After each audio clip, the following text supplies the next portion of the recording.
différentes ensembles de choses. Qu'est-ce qui se passe?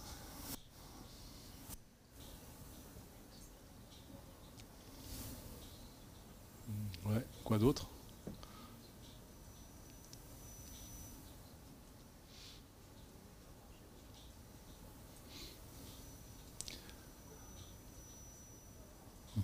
Voilà.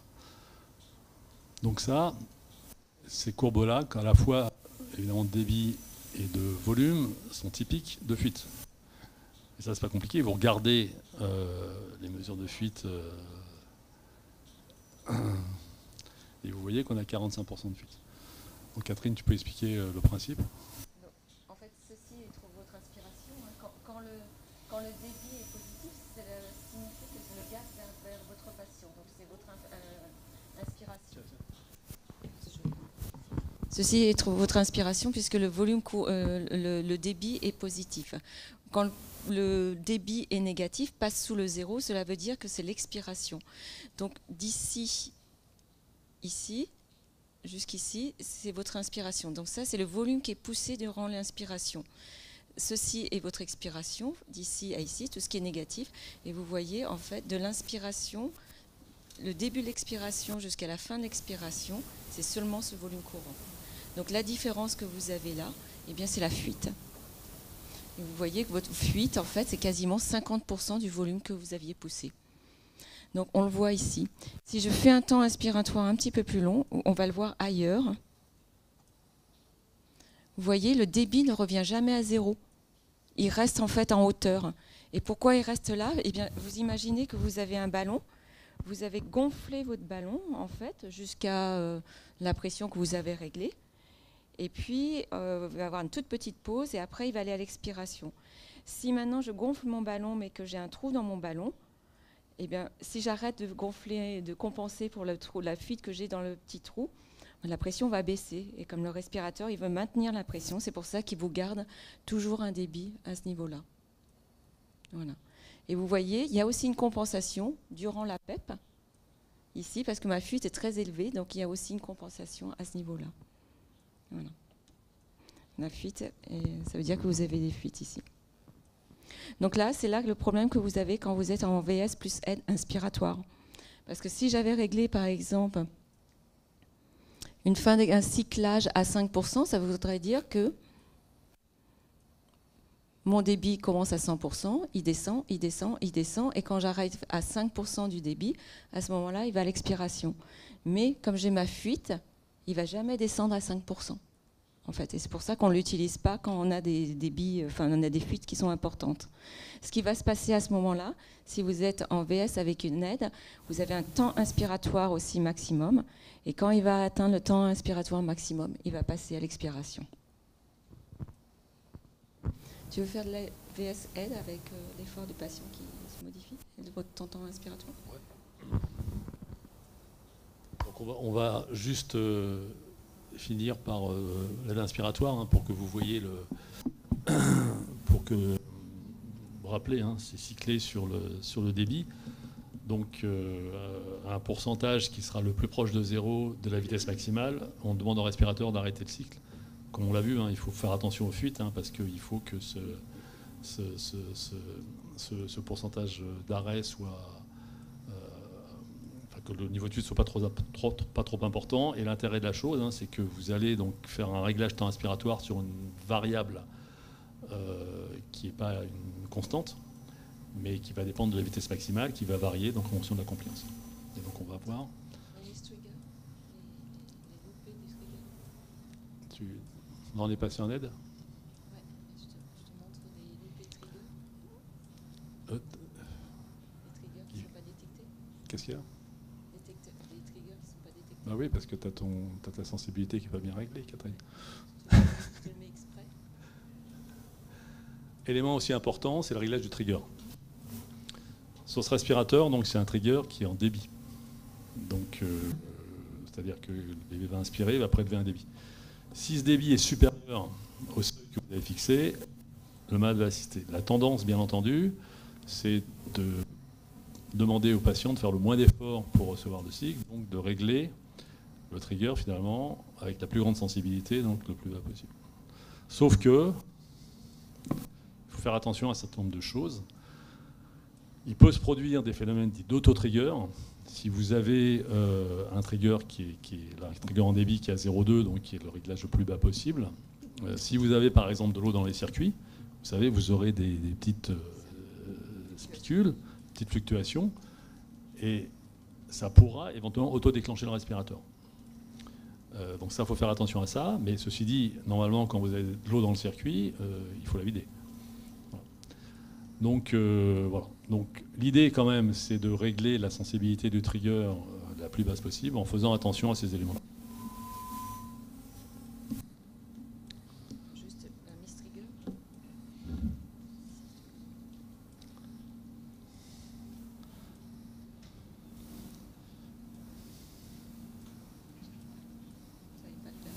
Qu'est-ce qu'il y a? Je voulais faire des mistrigger.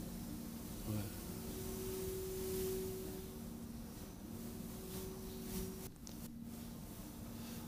On va peut-être afficher le temps respiratoire. Là, t'es en aide, hein, Catherine? Oui, je suis en aide. On affiche le temps respiratoire mesuré. Il est là-haut. Alors là, on est en aide inspiratoire. Regardez, vous avez en haut à gauche le temps inspiratoire. Donc vous voyez que le temps inspiratoire, on fait varier la compliance là, sur le poumon. Et vous voyez qu'à chaque cycle, le temps inspiratoire varie. Et c'est vraiment l'intérêt du système, hein, c'est de finalement de pouvoir s'adapter de façon la plus physiologique, si on peut parler de physiologie en ventilation mécanique en pression positive, de façon la plus, qui colle le mieux aux besoins du bébé, à la compliance instantanée. Mais là encore, hein, on se rappelle, hein, le problème c'est les fuites. Quand vous êtes au-delà de 35% de fuites, vous devez demander une interruption de cycle à partir de 40%, vous générez un volume courant trop faible. Donc ça perd son intérêt. En fait, la beauté de VS avec l'aide inspiratoire, c'est aussi que le temps inspiratoire va s'adapter à la façon dont votre patient respire. C'est-à-dire que plus il va prendre une respiration profonde, plus vous allez avoir un temps inspiratoire qui est long. Et c'est ce que l'on fait quand on respire spontanément. Quand on veut avoir une respiration plus profonde, notre temps inspiratoire va automatiquement fluctuer. Donc là, si je change la façon dont votre patient respire, s'il prend une petite respiration ou s'il prend une respiration profonde, vous voyez, les temps inspiratoires sont modifiés, ce qui génère un débit plus important quand il prendra une respiration. Donc le temps pour redescendre à 5%, par exemple, du débit de pointe sera plus important. Donc quand vous êtes en VS avec une aide inspiratoire, votre temps inspiratoire fluctue avec la façon dont le patient respire, mais en même temps fluctue avec vos compliances et vos résistances.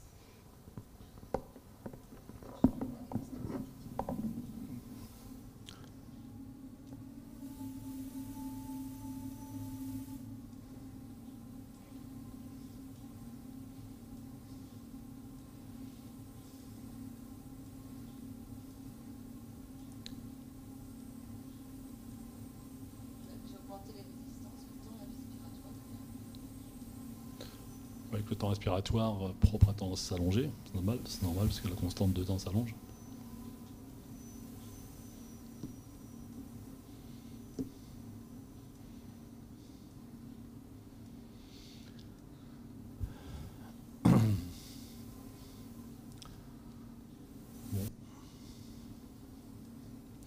Voilà, donc pour conclure, on a aujourd'hui à disposition des machines qui sont très efficaces, en sachant que le principe général chez le nouveau-né, je le rappelle, c'est de ne pas les ventiler. Mais bon, malgré tout, il reste, ça c'est dans un monde parfait, mais on ne vit pas dans un monde parfait. Tous les grands prématurés ne naissent pas dans les centres de type 3. Voilà. Il y a des enfants à terme qui font des détresses respiratoires sévères. Voilà. Donc il faut continuer, effectivement, on continue à faire de la ventilation invasive. Et je pense qu'on va continuer un certain temps. C'est vrai que la technologie a beaucoup évolué. Hein, quand on a commencé, Umberto et moi, et nos illustres prédécesseurs, on faisait de la ventilation avec des appareils sur lesquels on ne monitorait rien, ni les matos, ni les volumes, ni les pressions. Enfin, voilà. On a sauvé des vies, mais on a créé de la dysplasie. Hein, et donc voilà, donc, tout ça, ça nous a permis effectivement d'avancer. Aujourd'hui, on a des machines extrêmement performantes. parfois trop. Je dis ça parce que je pense qu'il faut... L'idéal, c'est quand même de bien maîtriser une stratégie ventilatoire. Et puis, voilà, une fois qu'on la maîtrise bien, et je vous dis, hein, ça a été bien montré avec l'EHF, hein, il n'y a pas de différence in fine entre dans les résultats obtenus en EHF et en ventilation conventionnelle. Et c'est une règle, hein. On fait bien ce qu'on maîtrise le mieux. Et donc l'idée, voilà, c'est de bien maîtriser une stratégie, que voilà, les équipes soient bien formées, médicales, paramédicales, et voilà, ensuite évoluer progressivement dans ces stratégies de prise en charge. Mais pour pouvoir évoluer, il faut aussi avoir effectivement les machines à disposition qu'on a aujourd'hui, qui peuvent permettre de faire un peu tout, hein, en invasif, en non invasif, hein, puisque maintenant ces machines peuvent permettre de tout faire, y compris du haut débit.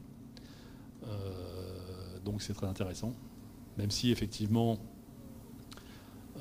je conçois qu'utiliser une machine à 40 000 € pour faire du haut débit, ça peut poser question. Nous on ne le fait pas, hein. On a des systèmes de haut débit, mais bon voilà.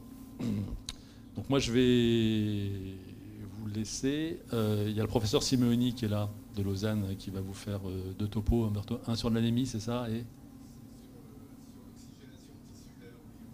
d'accord. Voilà. Et puis, si vous voulez encore, Catherine va vous faire encore 5 minutes, et puis Humberto enchaînera derrière. Je vous remercie à nouveau pour votre accueil. Et puis, à l'année prochaine, j'espère, parce que c'est à Tanger, je crois. Ce sera avec plaisir.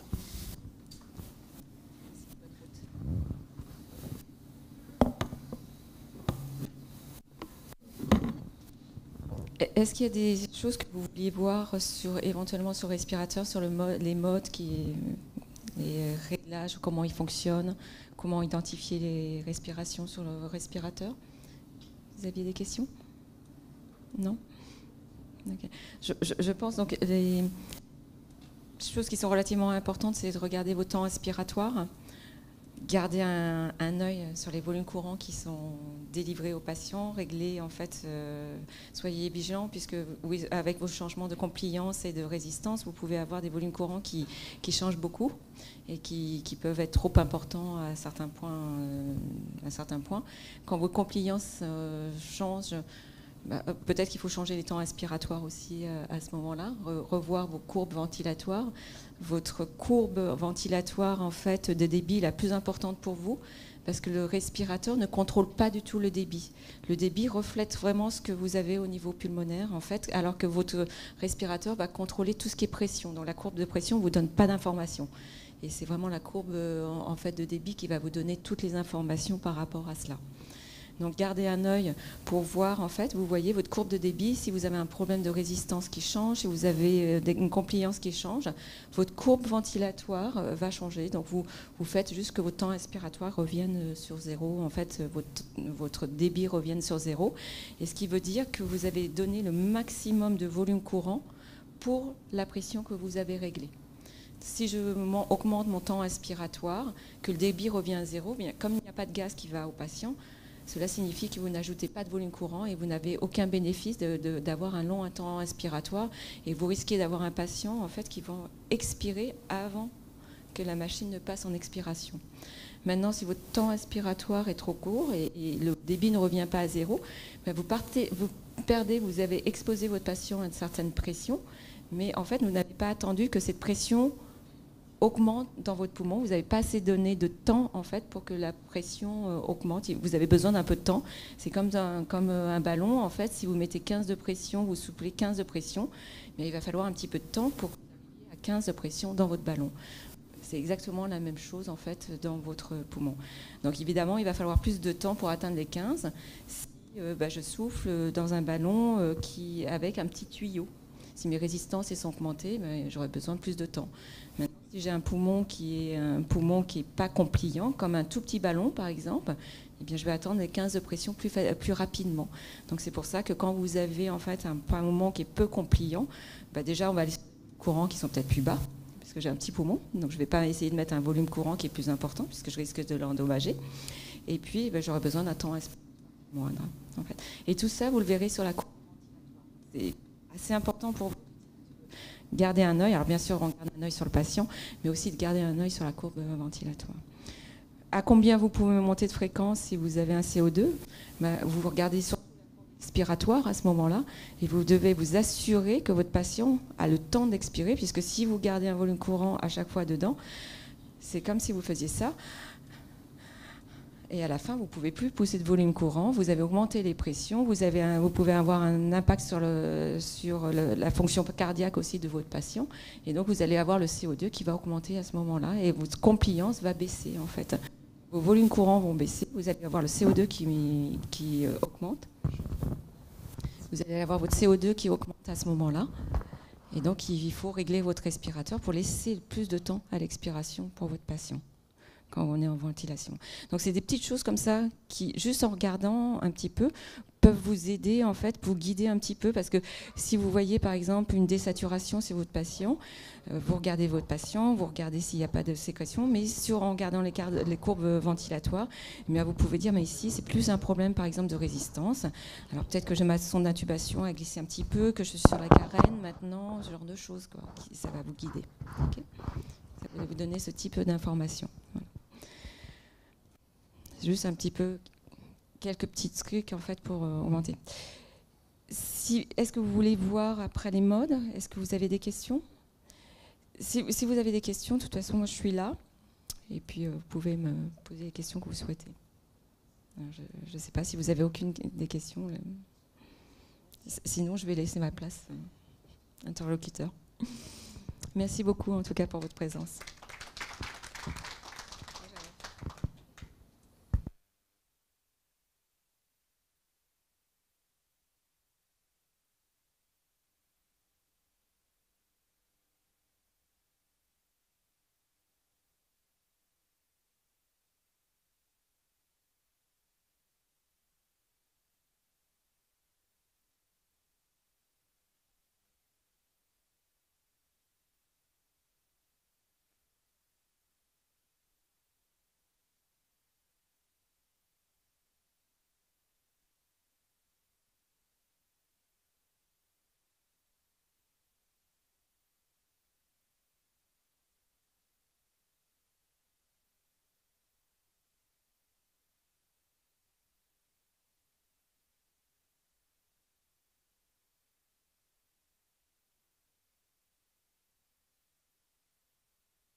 Je vais vous parler rapidement du zinc, mais surtout d'une histoire qui avait eu lieu il y a 3-4 années. Donc, je vous rappelle, le zinc, c'est le 3e trimestre de grossesse, 60% du zinc est stocké et récupéré par l'enfant dans le 3e trimestre de grossesse.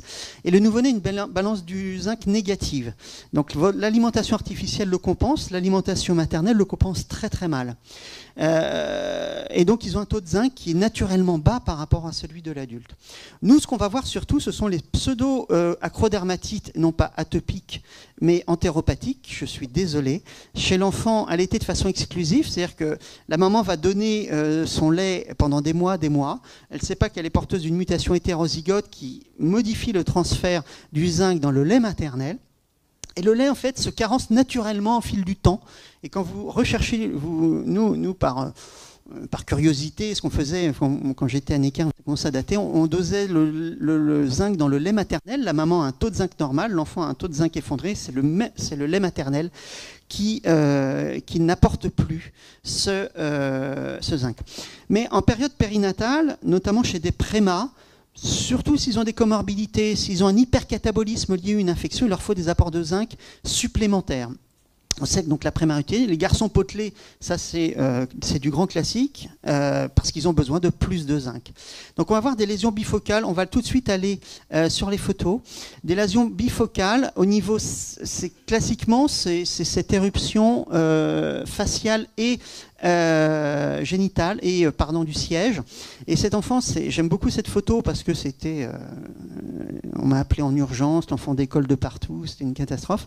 Et en fait, il a l'aspect caractéristique. Et mettez bien cette image en tête, c'est une atteinte faciale sous-buccale essentiellement et cervicale. Et avec une petite collerette desquamative périphérique. Vous retrouvez le même aspect au niveau du siège. Je passe rapidement. Donc la petite histoire, pour conclure, mes réanimateurs m'appellent un jour pour un érythème fessier résistant. Alors résistant, moi j'aime toujours ça parce qu'on ne sait pas à quoi ça résiste. Bon, l'aspect sémiologique, j'ai pas pris de photo parce que j'étais passé un peu en coup de vent. Je dis, bah, c'est une carence en zinc, je vois qu'il est sceptique, mais bon, il apporte quand même du zinc et ça corrige l'érythème. 15 jours après, il me rappelle pour un autre érythème fessier, il va me dire, je sais ce que tu vas me dire, c'est une carence en zinc. Et là, je lui dis, oui, effectivement, sémiologiquement, c'est une carence en zinc. Il me dit, c'est pas possible. C'est pas possible, point barre. Pourquoi? Parce qu'on a une alimentation, je ne sais plus si c'était entérale ou parentérale, qui est supplémentée en zinc. Mais il apporte le zinc et ça corrige. Et suite à cette histoire, il fait sa petite enquête. Et en fait, les poches de nutrition à Argenteuil sont commandées. Un fournisseur et il avait un cahier des charges. Mais le fournisseur, ce que ne savaient pas nos réanimateurs, c'est qu'il avait lui-même changé de fournisseur d'oligo-éléments.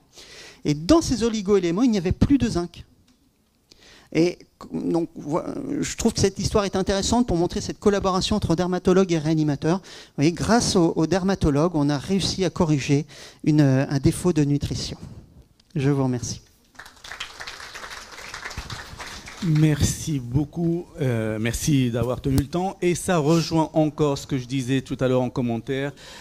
Trouver des bons correspondants, trouver entre autres des dermatos. Quand on sait qu'un dermato adulte, il faut parfois plusieurs mois pour avoir un rendez-vous. Vous imaginez qu'un dermato qui s'intéresse aux enfants et surtout aux nouveau-nés, quand on a tout néonatologue est un jour ou l'autre confronté à ce genre de situation et surtout un bébé collodion, moi honnêtement je souffrais à la place des parents parce que je n'avais pas de solution à part la vaseline et puis après je leur disais trouver un bon dermato. Je me débarrassais un peu de l'enfant, ce qui n'était pas forcément une bonne chose. J'ai appris que l'huile de paraffine est mieux, c'est vrai que ça s'étale plus facilement. Oui, absolument. La vaseline, nous on n'aime pas, c'est occlusif en plus. L'huile est plus fluide. C'est ce qu'on savait faire, je l'avoue. Ouais. Donc, je ne pourrais mieux vous conseiller que de trouver des correspondants neuropédiatres, cardiopédiatres et dermatopédiatres. Et je crois, Président, je crois que ce serait bien d'avoir un annuaire de ce genre de confrères, effectivement. Non, mais sérieux, chacun de nous, on pourrait juste lister un petit peu les correspondants. Parfois, on peut avoir besoin d'un généticien à Rabat, il n'a pas besoin d'être à Casablanca, mais avoir un avis peut-être sur un visuel, sur une vidéoconférence, sur autre chose, ce ne serait pas une mauvaise idée. Alors, on a quelques minutes, grâce à vous, vous avez tenu le temps, on a quelques minutes pour des questions. Monsieur Derrière, d'abord. Les pommades, vu que je suis désolé, le président a pris la parole, donc je lui réponds. Les pommades, alors ça c'est très intéressant parce que je me pose la question, dans les vraies carences en zinc c'est pas suffisant, mais sur certains érythèmes fessiers on applique des crèmes à CUZN et ça a un effet anti-inflammatoire et je ne sais pas si c'est purement anti-inflammatoire ou si ça compense une carence locale et moi je l'utilise pas, mais s'il y a un mot-clé c'est mettez du zinc, donnez du zinc Péros, c'est que vous mettiez du gluconate, du sulfate de zinc, mettez 2, 3, 4 gélules, qu'importe, il n'y a pas d'intoxication au zinc, vous pouvez y aller. Et en 3 jours, vous voyez la correction, c'est magique, c'est incroyable. Donc au moindre doute, mettez du zinc et ça vous permet de faire le diagnostic. Ça évite une prise de sang à l'enfant et ça évite aussi d'attendre une semaine d'avoir le résultat du zinc. Ça peut être le bon, parce qu'il faut du zinc, je ne sais jamais si c'est le zinc érythrocytaire ou le zinc... donc donnez du zinc, il n'y a aucun danger. C'est une gélule que vous ouvrez ou vous avez des souris. Merci pour ce topo qui est effectivement très, très intéressant pour nos réanimateurs parce qu'on ne maîtrise pas forcément ces problèmes de dermatologie. Moi, j'ai une question pour toi concernant les cytostéatonécroses post-asphyxie. On a le sentiment que depuis qu'on refroidit ces enfants, ça fait un petit moment déjà, on en a beaucoup plus et elles surviennent de façon beaucoup plus précoce. Est-ce qu'il y a un mécanisme invoqué pour expliquer cette état de fait ? L'idée, c'est une cristallisation des graisses qui sont des graisses immatures. Chez l'adulte, on ne va pas voir ce phénomène en cas d'hypothermie. Donc, ce sont des graisses qui sont immatures, qui se cristallisent et qui donnent une réaction granulomateuse. Alors, comme je voulais finir dans les temps, l'idée, c'est qu'il y ait aussi une synthèse extra-rénale de vitamine D au niveau des granulomes qu'on peut voir dans la sarcoïdose qui explique les hypercalcémies. Donc oui, c'est assez logique, puisque s'il y a déjà une hypothermie, c'est qu'il y a une souffrance périnatale, donc je pense qu'on accumule les facteurs de risque. Alors, je ne vais pas vous demander de réchauffer le dos ou autre, hein, mais nous, on n'a pas de chirurgie Argenteuil, donc j'en vois pas beaucoup, je vois surtout des localisés, moi, actuellement. Dans l'entéropathie, l'acrodermatite entéropathique, est-ce qu'il n'y a pas une prévalence masculine? Dans la pseudo-acrodermatite entéropathique, oui, parce que les petits garçons sont souvent, grossissent plus vite et grandissent plus vite. Donc c'est un facteur de risque, le fait d'être un garçon pour la pseudo-acrodermatite entéropathique. Et en plus, ils sont potelés. Moi, tous ceux que j'ai vus, c'était des petits gamins potelés qui ont besoin de beaucoup plus de zinc, en fait. Donc oui, c'est plutôt les garçons et plutôt les petits gros. Donc s'ils ne sont pas inquiétants, c'est ça qui est étonnant, c'est-à-dire qu'ils ont une dermatose qui résiste à tout, qui est préoccupante, ils se portent comme un charme. Dernière question. Alors il est dit qu'il serait peut-être un peu plus grognon, mais moi un enfant grognon, un nouveau-né grognon, je ne sais pas trop ce que c'est. J'ai du mal à mettre la limite entre un enfant normal et un enfant grognon. Allez-y, la dernière question. Ah, c'est bon. Eh bien, merci beaucoup. Nous sommes dans les temps.